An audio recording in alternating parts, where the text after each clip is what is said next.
Hi friends, thanks for joining me today. So today is car confession. So where have I been?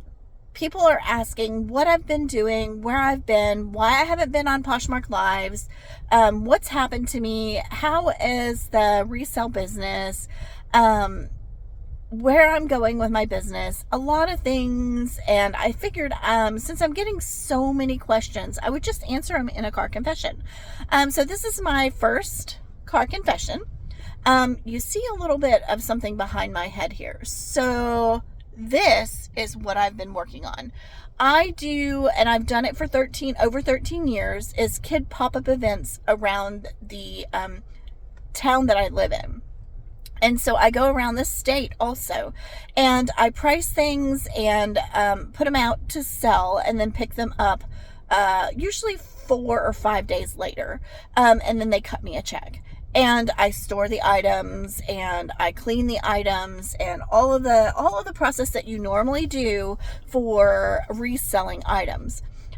So that's what I normally do. When COVID hit, I expanded my business to an online platform. The platform I expanded to was Poshmark because it was easy. The shipping was super convenient. Priority box, of course, right? You drop it in a priority box, you print the label, you slap it on, and it's gone. And then they get it, and then once they confirm they get it, or 3 days of receipt, approximately, then you get paid. It was pretty simple. So I started off with clothes online thinking, oh gosh, I do a lot of kids sales. And while I know the kids market at these pop-up events, I learned super quick that kids clothes on Poshmark for me was not selling as well. So my son came to me and said, Mom, you should try selling these, and handed me some Squishmallows. And in the pandemic, Squishmallows blew up. I mean, there was TikTok people talking about them. They're super soft and squishy. People are using them as pillows, support animals, like lots of things. And then, they blew up, like the Thai Beanie Babies or the Cabbage Patch Kids or, Hello Kitty. There's always brands and things that people start collecting. And so I started buying and reselling Squishmallows, and that business took off. And in the process, I was also buying clothes for the reselling event. Well, I wanted to expand my market on Poshmark and started buying women's clothes and apparel and stuff like that and listing it also. And I had to pause because the business of the Squishmallows I could not keep up. There was so many people wanting them. Fast forward to 2 years later. Here we are, 2024. The market has slowed down on buying. You can now find Squishmallows in the store regularly. And, I still have some that are very highly desirable and sought after. But, the market is not as busy as it was 2 years ago. So in that time frame, I did live sales. I was live on Poshmark from 10:30 to 2:30 or 3 in the afternoon, Monday through Friday. And I do these big share shows where I have 20 to 50 people in, and, it was a lot of fun. This last year, right before Posh Fest, I slowed down on doing live shows because I was burned out and I wanted a break. So I took a break. There's new sellers and buyers that come on the market all the time, of course.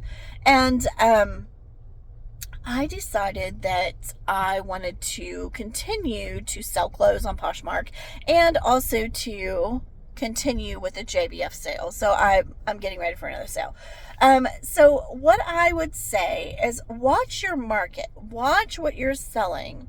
If things start slowing down and you need to pivot, it is hard to pivot in a market where you were selling every day hundreds of items and, pivoting to, a slower selling item, slower sell-through rate. So watch that sell-through rate when you buy things. It's not just like, oh, I'm going to buy this, let's say this Ralph Lauren shirt. Ralph Lauren is pretty popular. So I'm going to buy this Ralph Lauren shirt. Well, it may have a 33% sell-through rate or whatever it may be when you look it up. But the thing is, how long can you follow that model before you max out your inventory room?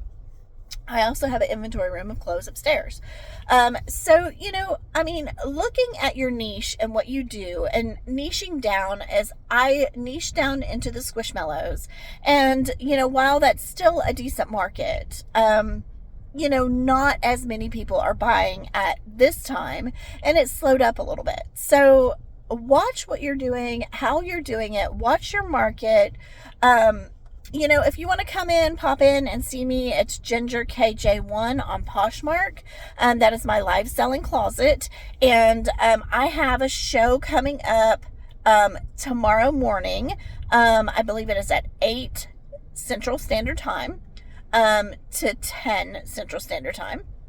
And you can see me with my stuffed animals and Squishmallows. If you're in or around the Austin area, you can also go to the Just Between Friends, jbfsales.com, and look for the event. It's over in the Pflugerville Round Rock area, and it goes on from, I think, Wednesday or Thursday until Saturday. Saturday's like a half day, and that's the half off day.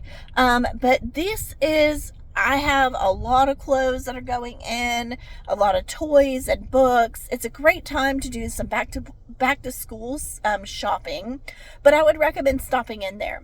But follow me. I'm going to start doing some car confessions around my reselling business and around how things are going. So thanks again for stopping in. I know this is kind of awkward a little bit because it's my first one and I'm looking down versus up. So, there's some things I can learn myself doing car confessions. I'm also going to Posh Fest. So if you're going to be at Posh Fest in September, I will be there. Let me know in the comments below if you're going to Posh Fest, or if you are in or around the Austin area and don't know about the JBF events, or if you have questions on Poshmark. Have a wonderful day. I will talk to you later. Bye.